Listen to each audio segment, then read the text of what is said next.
Sbu, of course, developments at the state capture inquiry completely overshadowed by these protests of students that have been taking place. But today, they were focusing on the evidence of former Transnet CEO Sbu Ngalwa, and in particular his proximity to senior politicians, including the former President Jacob Zuma.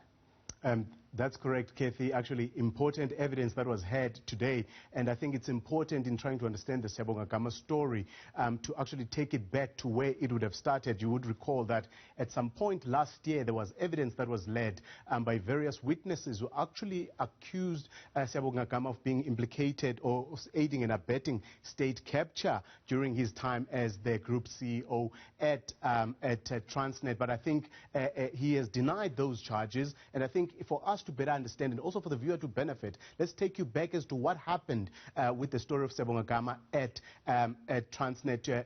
We do know that before he was appointed Group CEO of Transnet in 2016, he had been the CEO of Transnet Freight Rail, and he had been suspended in 2009 and faced disciplinary action. And it was during that time where a new cabinet came in of President Jacob Zuma, and we heard from evidence last year from the then Public Enterprises Minister Barbara Hogan, who says that she had been called in by the former president and who wanted to inquire about the departure or the pending departure at that time of Maria Ramos, and the president had insisted that Gama be appointed. And we did hear also last year that the Transnet board at that time had preferred the current CEO at Telkom rather.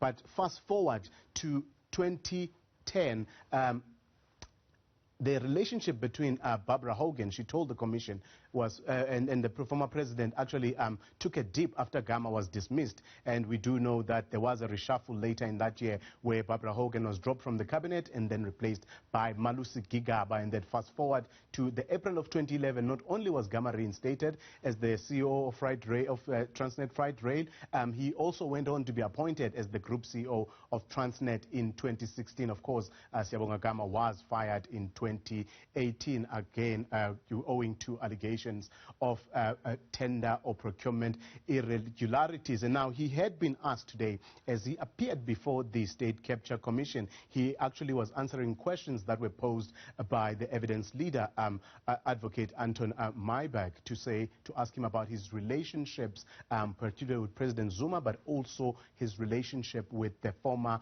Minister of Public Enterprises, Malusi Gigaba. Let's listen to what he had to say. I'm saying I've had a meeting with Mr. Gigaba. Yes. It was after my reinstatement at Transnet. He asked to meet with me, and I met with him. And what did you meet him about?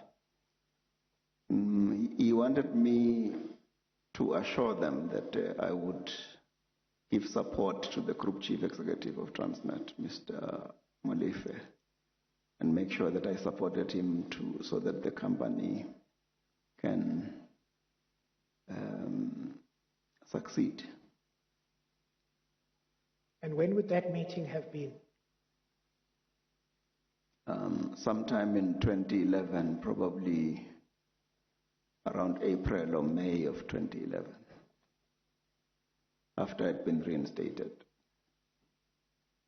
Was that within his seeking that assurance from you? Was that within the context of the fact that you had previously also applied That's for correct. appointment to that position that That's correct. Mr. Molefe was now occupying? Yes. Sbu, it also looks like Ngalwa remains popular, with more people heading out to KZN to see the former president. Tomorrow, we're expecting the ANC Women's League to have some of their own tea. That's correct, Kathy. The ANC Women's League, led by their president, Batabile Dlamini, will be visiting the former president. They're the latest in a number of political leaders who have visited the Zuma homestead in Ngalwa. And according to the Women's League, actually, in the short statement that they released earlier today, they said that they will be going to Ngalwa to consolidate unity within the party. Now, you may ask, what unity will they be consolidating when they are meeting a former president who is actually defiant, who refuses to appear before the State Capture Commission, also one who defies the Constitutional Court. But I think the truth there lies in the reality that we know in terms of the divisions within the ANC, and we do know that the president of the Women's League, Batabile Dlamini, is a vocal defender and a supporter of the former president, Jacob Zuma, actually going to the Newzroom conference of 2017. She and the Women's League had supported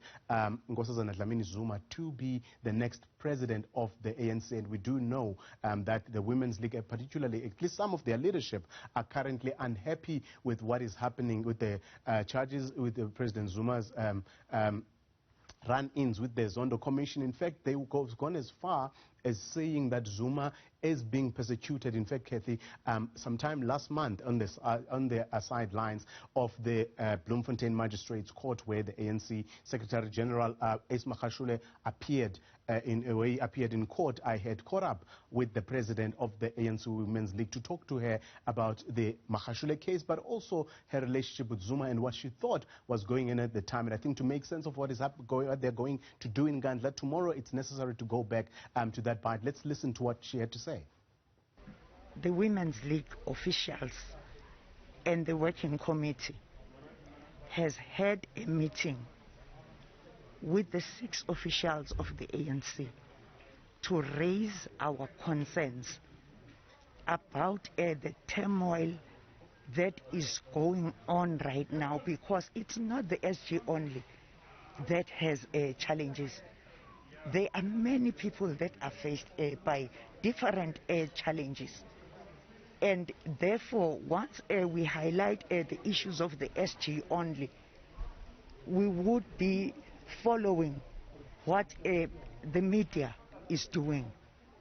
The media is supposed to report correct and balanced news to us, and not uplift others and destroy others. As you can hear there from the ANC Women's League President, Batabile Dlamini, who feels that the courts and also law enforcement agencies are targeting some leaders and not others. Now, we do expect that that will be the crux of what those discussions will be in Gandla tomorrow. And that's not the only thing that's happening tomorrow. Then we know that the ANC is also meeting with the Minister of Higher Education to discuss some of the issues that we've seen, including the protests that we saw outside Wits University. And as the channel, we will be able to bring you that coverage live tomorrow. And Kathy, that's all that we had for you today in politics.